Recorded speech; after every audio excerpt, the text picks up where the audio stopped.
usually do. I'm not ready for this. I can already hear the chants here, but it's about to be time. And the Malaysian representatives up against the Peruvians. It's going to be Todak up against Malvinas Gaming. Quickly, write down your predictions. Cheer for your favorite team as we jump right into the land of dawn. Oh man, I'm excited for this one. I like both team compositions like I mentioned, but at the same time, when will Rival be able to get to that point where Hayabusa needs to be to get those shadow kills off and just work around that? Again, 5-man rotation is going to be strong for them. Given the lineup that MVG is rocking here, I'd say if they don't give the respect that Rival demands, Harley and Joel Crew are going to have a hard early time in the game here, given that Stefan needs to babysit them. Look at this, it's high and dry on Rival. So as long as there's only one of you around, best believe that feels like it's more than just one core item you need to build. This is so interesting. This feels like, you know, long seasons past. Momo, he's just going to have to, you know, sit on a stick all day while Chiku is having the time of his life as they have swapped lanes. It's a switcheroo, yes. Well, what this allows for Chiku to do is just dominate the Uranus. There's that range advantage. And then for Lapu Lapu, for Momo, is he doesn't even care. The carry doesn't deal much damage in the early game. You can dominate with your nukes, with your early game skills. Absolutely. I mean, look at it. They already got it half, but MVG, they want to go for something here. Can they actually pull it off? I mean, Yunsuke, he sees what's going on and giving that extra information to Chiku. I feel like Todak want to actually bring the fight to Malvinas. So I'm wondering how this is going to work, but here in the mid lane already, a shadow kill committed. No kill, though, for either team. Back to my question here. Is this as actually valuable to give Momo that gold lane and allow Lapu Lapu to get those items faster, and then you have Chico here in the XP lane? It's on condition, right? Yeah, it's less about the items that they get and more of the interaction with the heroes and how they scale up into the mid game. Oh, beautiful first blood here. And I mean, look at that. The entire gold trail has been ripped off by Chiku guys itself instantly. This is what I'm talking about. The tempo, they're going to keep on pushing it and forcing these movements from Malvinas Gaming so they at least have some form of control. Yeah. I mean, first turtle of the game, they do have that advantage. Let's see if they can zone him out pretty well here. Steffi has to get out of there too. It's just going to go over in the hands of Rival. And this is the thing, right? Hayabusa with an early kill sets you up for that first easy turtle take. This is huge already for them. I feel like Malvinas Gaming was expecting Todak to play slow, but with the lane swap and how fast they're shredding down these neutral objectives as well as turrets, I think Malvinas Gaming really need to rethink their plan. It's a very fundamental approach to the game. It was less about building items and more of, this hero's not going to do anything to me. Let me just take advantage of this. And look at this. Converting straight into a 245 push. Bottom lane, that's a no-go. That's a dead zone for MVG. Really beautiful map movements coming in from Todak. You can see the mid lane support run down to help Chiku guys, but at the same time, Hayabusa is not going to let free EXP and gold be a waste. Oh, Yunsuke! Oh, Yunsuke going to go in with the flicker and everybody there to back him up, but they can't get the kill just yet. Harley able to get out of dodge, but it's Dragon that falls here in the mid lane. Little unlucky there with the Shadow Kill RNG. It ended up onto the Uranus, but looking at topside, Joel Cruel.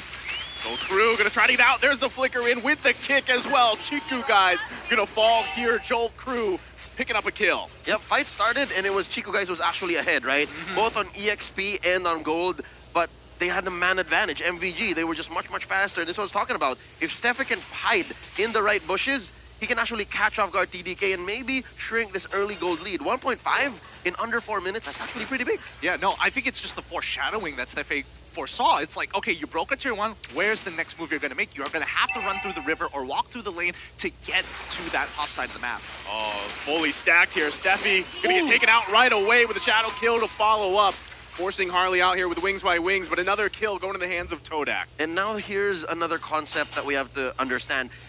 MVG, Steffi, he has so much to deal with, right? He has to protect both Harley and Joel Crew, and now Joel Crew's down. Yeah, there's nothing you can do to get out of that one. So now, you have to consider, yes, he can find these ambushes, but where does that leave him? He might be trying to do too much. He's getting overloaded now. Yeah, I think right now,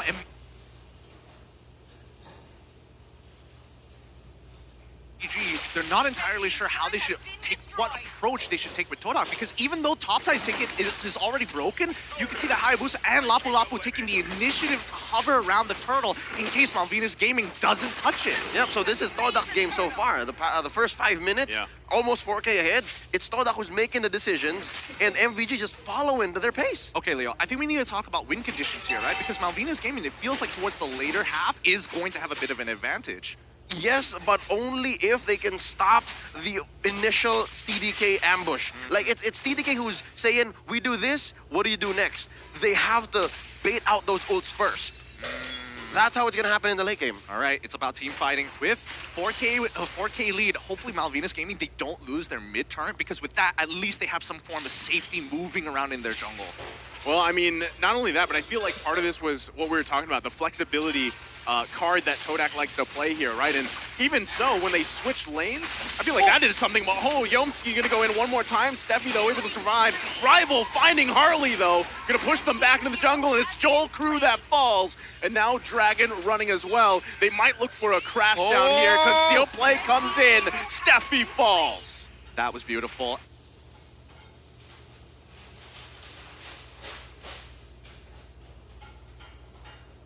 And honestly, I respect it. And now the next one is going to fall with a complete wipe here. Joel Crew.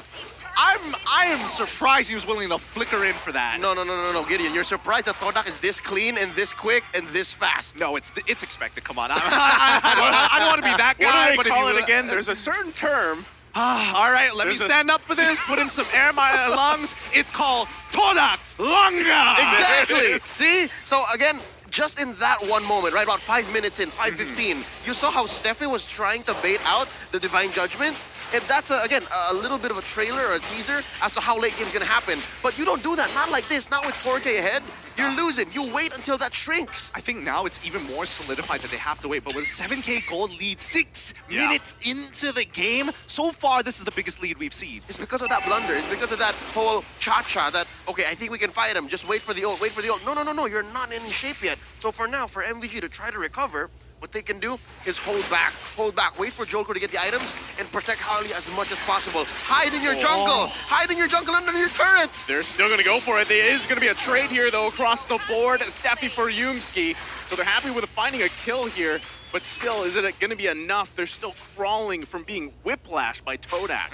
I don't think that was as worth it as I would like to believe for Todak, mainly because Yumski had to use his flicker, and that's a very powerful tool, especially for Kadra players, to close that distance. I mean, yes, you would imagine that the initial gap closer would be good enough, but you need to combo it. So we'll see. I don't think they're going to do anything crazy until we do see Rival have his ultimate, and at the very least, Yumski has his flicker. Yep, looking at the items here, at least there's a Clock of Destiny on Harley, so all the more they have to stick to the late game plan. Clock of Destiny recently got reworked, so you get a little more stacks, a little longer the game goes. As for Dragon, I think Dragon is going to be key here to extending the game.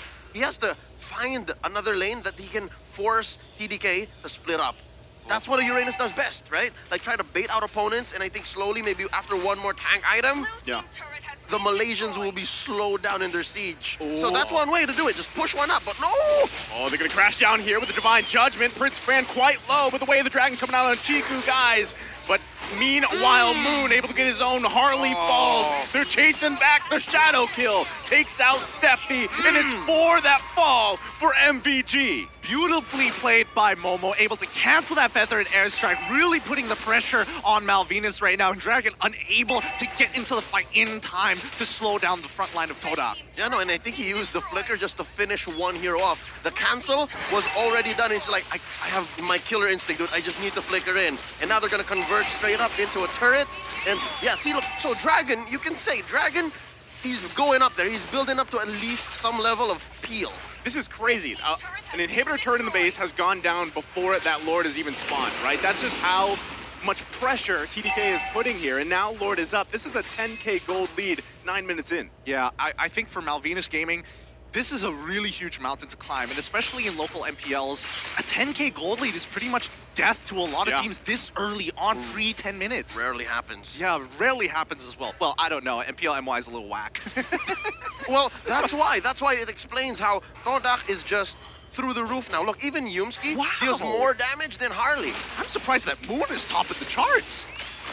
He's Well, kind of killing it. It's terrifying. It's terrifying. No. He's in everybody's faces, right? So, given how far Moon has taken this and how much gold Rival is farming, this is also surprising, right? Because if I'm not mistaken, he's also taken away even MVG's jungle. Yeah, they're invading pretty often here. Are they going to sacrifice the tier 2? But the Conceal. Divine Judgment going to come out on Prince Fran and the Retribution, but still, they're going to just push them off. They don't want to do the Lord. There's nothing left for Prince Pran. He's more like a popper. And speaking of popping, Dragon. The Peruvian Dragon. More like the Peruvian Lizard. Just got popped. So it's tough. So again, I presented one alternative. Dragon should buy a part of the map, right? So that the rest of them can try to farm up, give items to Harley and Joe Crew. But it's so hard when Todak knows that they're that much ahead that they can Divine Judgment Dragon and it's all right. Yeah, and they also know that they don't need the Lord. The next inhibitor is about to fall. They are just naturally stronger. Steffi gonna get caught in a bad position here. Falls into the jungle, and now Joel Crew, I don't think he can get back to base in time here. He's gonna get chased down. Momo coming in flashy style with the flicker. Not even needed here, but Joel Crew still on the run. Yumsi gonna dash in here. This is one way to do it. Say what you will, Joel Crew was gonna die anyways, but he bought what? A solid 10-15 seconds. 10-15 seconds, but it's still rough. I mean, they're not taking Lord. If Todak wants to end this game, they just take Lord, they just run it down, and they can pretty much force a fight guaranteed underneath the crystal of MVG. I'm looking at a threshold of maybe 15 minutes. If MVG can at least try to conserve themselves and stay alive up until 15 minutes, have at least maybe one more core item on Harley and Joel Crew, maybe. But that's the thing, like, who is your saving grace here for MVG, right? Harley, Joel Crew. Joel Crew is so far away from that. Harley, though, able to survive just a bit. Never mind! Chiku guys from the backside. Now they're gonna find Joel Crew as we were just talking about him. They fall here and another one goes down. 4 fall again for MVG. And there's nothing Dragon can do here to defend. It's a maniac for Chiku guys. GG, well played. Game goes to Todak here as they're able to score their very first point here in Group B. Wow, what a game. How many times in this game was Dragon dragged? It came to that point wherein the Uranus has maybe 2 main jobs, right? Past the 3-minute mark, you're looking at, okay, it's a losing game. Yeah. Dragon, you have